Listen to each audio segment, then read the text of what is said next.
ఏమి లేకుండా మరి ఎందుకని వైసీపీ వారు చాలా మంది ఇప్పుడు మొన్న కేంద్ర ప్రభుత్వంలో కూడా చాలా మంది ఒక ఆంధ్రప్రదేశ్‌కి సంబంధించినటువంటి ఒక ప్రముఖ రాజకీయ నాయకుడు స్కామ్‌లో ప్రధాన సూత్రధారి అనే ఒక ఆరోపణ వస్తుంది.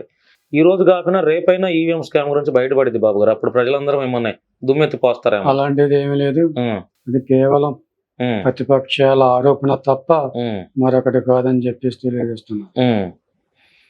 బాబు గారు ఎప్పుడు రిటైర్డ్ అవుతున్నారు రాజకీయాల్లో? నా ఊపిరి ఉన్నంత వరకు హ్మ్. ఈ ఆంధ్ర రాష్ట్ర కోసం, హ్మ్. ఈ ప్రజల కోసం పనిచేస్తాను. హ్మ్.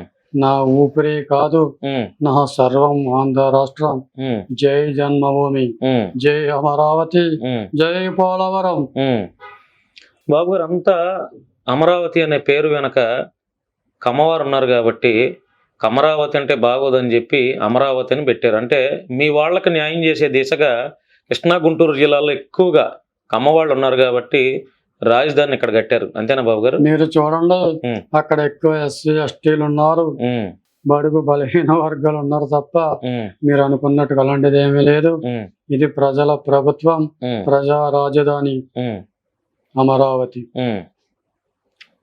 మీ బాబుని అందరూ పప్పు, పప్పు అని అంటున్నప్పుడు బాధేసిందా మీకు?